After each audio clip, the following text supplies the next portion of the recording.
Hello everyone, welcome back to another video. Today in this video we are going to learn some daily used English sentence. Hope this video will help you to improve your speaking ability. Without wasting any time, let's get started. তো আজকের ভিডিওতে আমরা শিখতে চলেছি কিছু daily used English sentence যেগুলো ব্যবহার করে আমরা আমাদের ডেইলি লাইফের কথাগুলো ইংরেজিতে বলা প্র্যাকটিস করতে পারি। তো দেখো প্রথম সেন্টেন্সটা কি আছে, সে স্কুলে যায় না। সে স্কুলে যায় না, সে স্কুলে যায় ইংলিশ কি? He goes to school, he goes to school. আর সে স্কুলে যায় না সেখানে ব্যবহার হবে কি? Does not. He does not go to school, he does not go to school, he does not go to school. He does not go to school বা he doesn't go to school, সে স্কুলে যায় না। ঘোড়ার কি শিং আছে? আমি জিজ্ঞেস করছি ঘোড়ার কি শিং আছে? Has the horse horns? Has the horse horns, horn মানে হচ্ছে শিং, তাহলে has the horse horns, has the horse horns, ঘোড়ার কি শিং আছে? তুমি কি তাকে চেনো? আমি কাউকে জিজ্ঞেস করছি অন্য একজন সম্পর্কে যে সে তাকে চেনে কিনা। তুমি কি তাকে চেনো? Do you know him? Do you know him, তুমি কি তাকে চেনো? Do you know him? Do you know him, তুমি কি তাকে চেনো? তুমি কি চা পান করো? তার মানে কেউ চা খায় কিনা আমরা যখন জিজ্ঞেস করি যে তুমি কি চা খাও, অ্যাকচুয়ালি পান করা, তাহলে do you drink tea? Do you drink tea, তুমি কি চা পান করো? Do you drink tea? Do you drink tea, তুমি কি চা পান করো? কটা বাজে? কাউকে যখন টাইম জিজ্ঞেস করছি, সময় জিজ্ঞেস করছি, বলছি কটা বাজে, সেটাকে ইংলিশে জিজ্ঞেস করবো what's the time, what's the time. বা যদি বলি এখন কটা বাজে, তাহলে কীভাবে বলবো? What's the time now, what's the time now. তাহলে কটা বাজে? What's the time, what is the time, সেটাকে আমরা বলবো হোয়াটস দ্য টাইম। তোমার কি একটি পাখি আছে? তোমার কি একটি পাখি আছে? Have you a bird? আমার একটা পাখি আছে, আই হ্যাভ এ বার্ড। দেখো যখন কোয়েশ্চেন করবো তখন আমরা হ্যাভ বা হ্যাজ এগুলোকে আগে নিয়ে আসবো। হ্যাভ ইউ আ বার্ড, তোমার কি একটি পাখি আছে? Have you a bird, have you a bird. তোমরা কি শক্তিশালী? আমি জিজ্ঞেস করছি ওকে তোমরা কি শক্তিশালী? Are you strong? সেটা মেন্টালি হতে পারে, ফিজিক্যালি হতে পারে, অর্থাৎ মানসিকভাবে শক্তিশালী কিনা বা শারীরিকভাবে শক্তিশালী কিনা, সব ক্ষেত্রে আমরা স্ট্রং ইউজ করব। তাহলে আর ইউ স্ট্রং, তোমরা কি শক্তিশালী? Are you strong? Are you strong? Are you strong, তোমরা কি শক্তিশালী? তুমি কি তাকে সাহায্য করো? কেউ হয়তো অনেক কাজ করে, আমার নিজের পরিচিত বা অন্যের পরিচিত, তো সে তাকে সাহায্য করে কিনা সেটা জিজ্ঞেস করার জন্য আমি তাকে কাউকে বলছি যে তুমি কি তাকে সাহায্য করো, এটাকে ইংলিশে বলবো do you help him? Do you help him, তুমি কি তাকে সাহায্য করো? Do you help him? Do you help him. তুমি কি তার নাম জানো? যেমন জানো তুমি কি তাকে চেনো? Do you know him. এবার তুমি কি তার নাম জানো? Do you know his name? তুমি কি তার নাম জানো? Do you know his name? Do you know his name. যদি কোনো মেয়ের কথা বলি তাহলে হার হবে, হিজের জায়গায়। ছেলেদের কথা হলে তাহলে হিজ হবে। তো do you know his name বা do you know her name. তিনি মনে করেন যে তিনি মহান কবি। তিনি মনে করেন, হি thinks that he is a great poet. He thinks that he is a great poet, তিনি মনে করেন যে তিনি একজন মহান কবি। হি thinks that he is a great poet. He thinks that he is a great poet. তিনি মনে করেন যে তিনি একজন মহান কবি। নিজেকে সে মহান কবি মনে করে। দেখো সেন্টেন্স দুটো একই মিনিং, আমরা একটু এটা অন্যভাবে করব।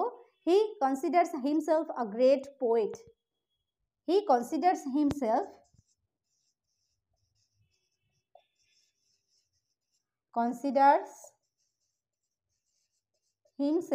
a great poet. He considers himself a great poet. তিনি নিজেকে সে মহান কবি মনে করে।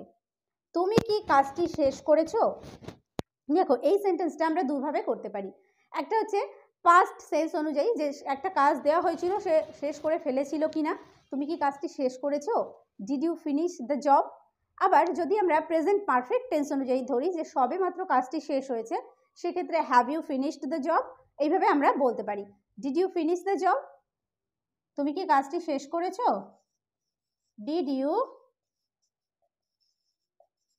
Finish the job, did you finish the job. আবার কি বলতে পারি, have you finished the job, have you finished the job, have you finish the job বা did you finish the job, এইভাবে আমরা কথাটা বলতে পারি। নেক্সট দেখো, আমি কি টিভি চালু করতে পারি। আমি যখন জিজ্ঞেস করছি যে আমি কি টিভি চালু করতে পারি, এই কথাটা আমি ইংলিশে কিভাবে জিজ্ঞেস করতে পারি, can I turn on the TV, can I turn on the TV, আমি কি টিভি চালু করতে পারি, can I turn on, turn on মানে হচ্ছে চালু করা, can I turn on the TV, can I turn on the TV. ছেলেটি কাঁদতে লাগলো, একটা ছেলের কথা বলছি যে ছেলেটি কাঁদতে লাগলো বা কাঁদতে লেগেছিল, এটা আমরা সেন্স অনুযায়ী কি পাস্ট টেন্সে করব। The boy began to cry, begin মানে শুরু করা, তাহলে এখানে পাস্ট টেন্স অনুযায়ী করলে আমাদের হবে began, the boy began to cry, ছেলেটি কাঁদতে লাগলো, the boy began to cry, the boy began to cry.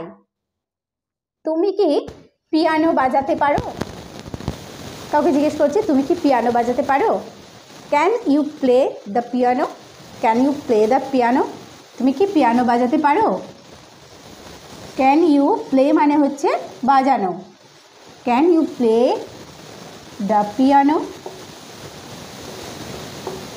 Can you play the piano.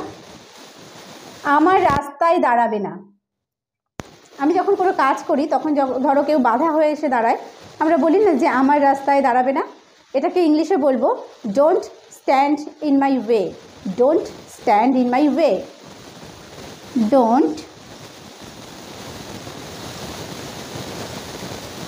Stand in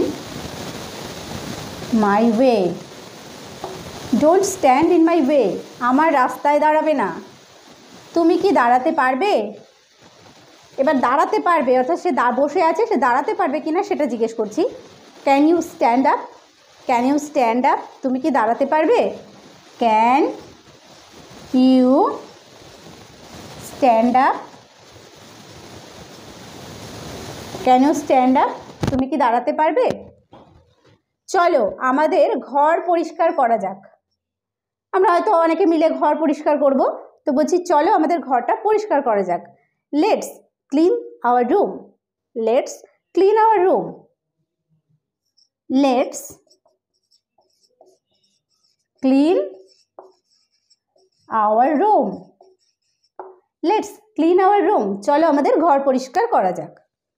আমি উত্তর দিকের গেটে আছি, আমরা হয়তো কোথাও গেছি, সেখানে অনেকগুলো গেট আছে, আমি কাউকে হয়তো আসার জন্য বলেছি, তাকে আমি কোথায় আছি সেটা বলার জন্য এরকমভাবে বলতে পারি যে আমি উত্তর দিকের গেটে আছি, এটাকে ইংলিশে বলবো I am at the north gate, I am at the north gate, I am at the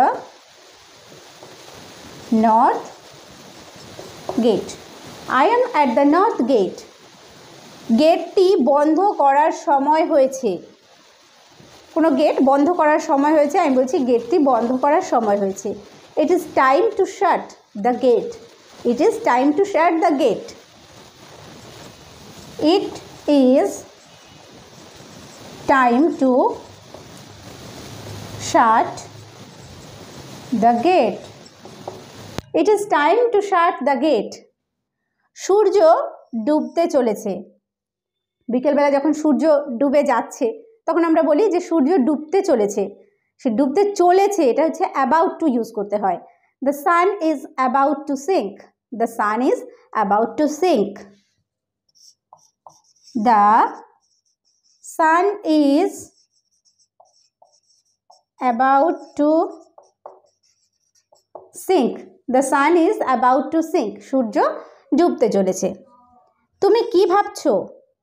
কেউ হয়তো আনমনা হয়ে বসে আছে, আমি তাকে জিজ্ঞেস করছি তুমি কি ভাবছো? এটাকে ইংলিশে জিজ্ঞেস করতে পারি হোয়াটস on your mind. What's on your mind, বা তোমার মনে কি চলছে, তুমি কি ভাবছো? হোয়াটস on your mind. What's on your mind. What's on your mind, তুমি কি ভাবছো? রোদ ঝলমল করছে। অনেক খারাপ একটা ওয়েদারের পরে যখন রোদ ঝলমল করে আমাদের খুব আনন্দ হয়, তো বলছি রোদ ঝলমল করছে। রোদ ঝলমল করছে মানে কি? সূর্য অনেক বেশি করে আলো দিচ্ছে। The sun is shining brightly. The sun is shining brightly. The sun is shining brightly. The sun is shining brightly.